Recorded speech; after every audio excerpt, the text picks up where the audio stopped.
selalu dalam keadaan sehat ya, dan tetap semangat meskipun belajar dari rumah. Oke anak-anak, kembali lagi bersama Bu Tride dalam mata pelajaran Ilmu Pengetahuan Alam. Oke, di video kali ini kita akan belajar materi perkembangbiakan tumbuhan, yaitu materi IPA di kelas 6, tema 1. Oke anak-anak, kita langsung saja ke pembahasannya. Di mana perkembangbiakan tumbuhan itu ada dua jenis anak-anak. Yang pertama ada perkembangbiakan tumbuhan secara generatif dan juga perkembangbiakan tumbuhan secara vegetatif. Nah, tentu ada perbedaan perkembangbiakan tumbuhan secara generatif dan juga secara vegetatif. Untuk perkembangbiakan tumbuhan secara generatif itu merupakan perkembangbiakan tumbuhan yang terjadi melalui perkawinan atau penyerbukan anak-anak.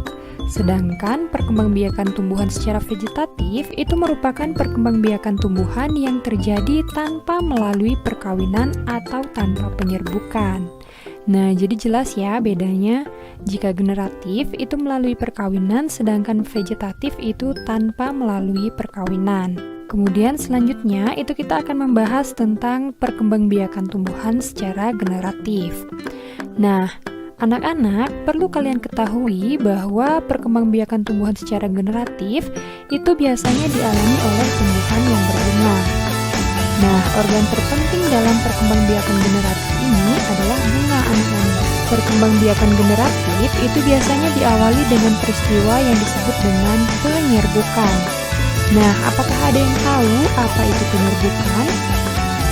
Oke, jadi penyerbukan merupakan peristiwa jatuhnya serbuk sari ke atas kepala putik. Nah, anak-anak, seperti yang Bu Tride sampaikan tadi, bahwa organ terpenting dalam perkembangbiakan generatif itu adalah bunga. Oke, jadi berikut ini kita akan membahas tentang bagian-bagian bunga. Nah, di sini Bu Tride sudah menyiapkan gambar bunga yang dibelah anak-anak. Jadi ini merupakan gambar bunga yang dibelah, tujuannya agar terlihat bagian-bagian dari bunga ini. Nah, anak-anak bisa kalian cermati, di sini ada bagian-bagian bunga yang tentu memiliki nama dan juga fungsinya masing-masing.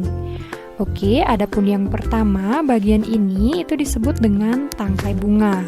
Oke, jadi tangkai bunga ini berfungsi untuk menghubungkan bunga dengan batangnya, anak-anak. Kemudian selanjutnya yaitu bagian ujung tangkai bunga yang agak membesar ini disebut dengan dasar bunga. Nah, dasar bunga ini merupakan tempat melekatnya mahkota bunga. Kemudian bagian selanjutnya itu pada bagian ini. Nah, kalian di sini bisa perhatikan pada bagian ini itu disebut dengan kelopak bunga. Jadi kelopak bunga merupakan bagian yang menyelimuti bunga saat bunga masih menguncup. Jadi ketika bunga ini masih kuncup, itu dilindungi oleh kelopak bunga agar tidak terserang oleh serangga maupun oleh ulat, anak-anak. Nah, kelopak bunga ini akan terbuka apabila bunganya sudah mekar. Kemudian bagian selanjutnya yaitu bagian yang berwarna-warni pada bunga itu disebut dengan mahkota bunga. Nah, jadi mahkota bunga ini merupakan perhiasan dari bunga. Umumnya mahkota ini berwarna-warni, ada yang berwarna kuning, merah, hijau, dan lain sebagainya.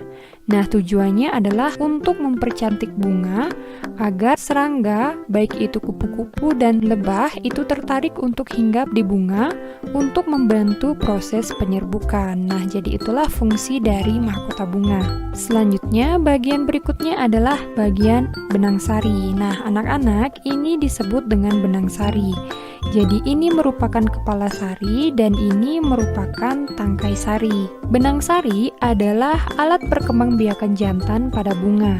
Nah, apabila benang sari ini diperbesar, maka tampilannya akan seperti ini anak-anak. Di mana dalam kepala sari ini terdapat butir-butir serbuk sari. Kemudian bagian selanjutnya adalah bagian ini yang berbentuk seperti leher botol. Di mana bagian ini disebut dengan putik.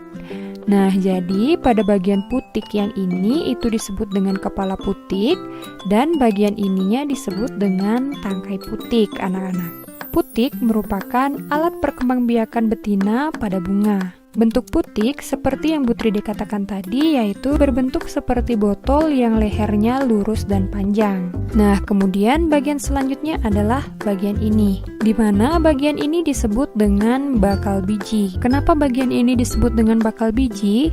Karena bagian ini merupakan tempat melekatnya atau tempat menampung calon-calon biji yang akan menjadi tumbuhan baru, anak-anak. Oke, jadi itulah bagian-bagian bunga dan juga fungsinya masing-masing. Kemudian berikutnya kita akan membahas